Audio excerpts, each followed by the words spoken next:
Yo, what's up, folks? Forever here, and we haven't done one of these in a while, so let's get back on track. We are going for update 2.3.0 starting on March 26th, and the update should last 4.5 hours with the maintenance.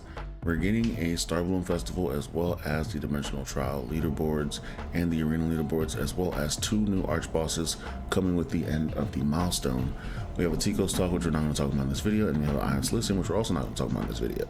What we're going to focus on in this video is going to be the things that are coming with this update specifically, and that's going to be the Star Bloom Festival, which is going to bring things like village decorations as well as seasonal delicacies, and the Rainbow Sheep morph, which is just a sheep in a rainbow color and a morph. Yeah. Spring cosmetics, including the Blossom outfit and alluring weapon skins, will also be available. This is just going to be about the Dimensional Trials and Arena that we mentioned earlier, the arch bosses as well. The first Delos Noah is going to be, I believe, a Peace Delos Noah along with the Dominion Delos Noah, technically. That's going to be on March 29th, which is this coming Saturday, followed by a giant Cordy on the 2nd of April, which is going to be on that Wednesday. Now, if you look at your calendars in game, you're going to see that there's only one Bellendir and one Tevin coming up for every following week. That's because it's going to be Tevin and Bellendir and Delos Noah and Cordy and Tevin.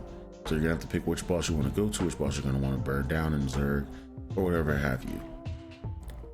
There's also going to be a field boss change that is going to be fully implemented this time around.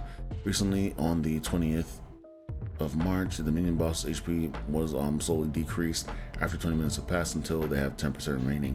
With the additional change, the previous 30% reduction to overall Dominion boss has been removed. Arch boss reduced to the preparation phase. Sorry, I can't speak. After entering an arch boss portal to 1 minute from 5 minutes, which means you just get to start the boss a lot faster instead of waiting the 5 minutes once you get into the portal. Arch boss, with the unlock of the arch boss fights for Cordy and Delos Noah, I mixed those up. Perspective fragments will now be added to the Amatory Expedition and the fishing reward pouches, so now you can now fish for those or do the Amatory Expedition and possibly get those if you haven't gotten those so far. I'm unlucky, so I don't get anything. Guild portals now attempt to matchmake earlier than the minion portals at the start of the 3-minute mark, allowing players who fail to find a guild portal matchmake additional time to participate in one of the other modes. So people that have been trying to matchmake and haven't been getting a match, they were missing out bosses completely. But now they have that time period to still hop into the Dominion or the Peace portals. I don't know what that is.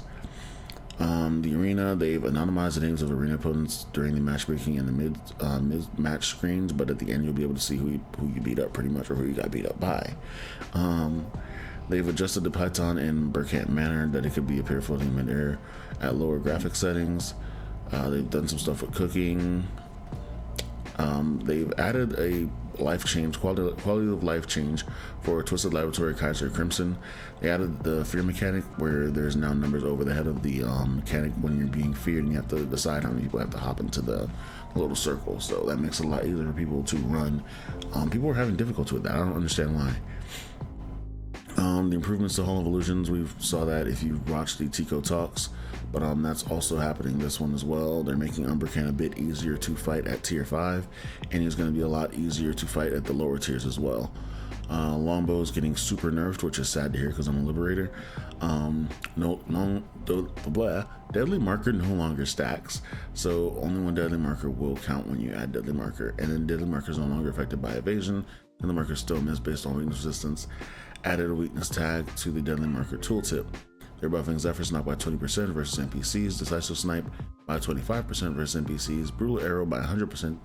Needs to be like 400% to be honest, because that skill is really weak, but it's still versus NPCs.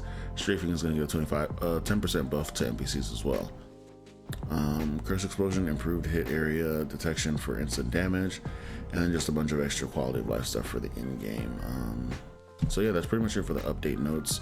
Hopefully that was quick enough for you. I tried to cut this down from being 8 minutes. It was 13 minutes at first when I tried to talk about everything, but hopefully this was good enough for you. Catch you guys in the next one, and it's been forever. Peace.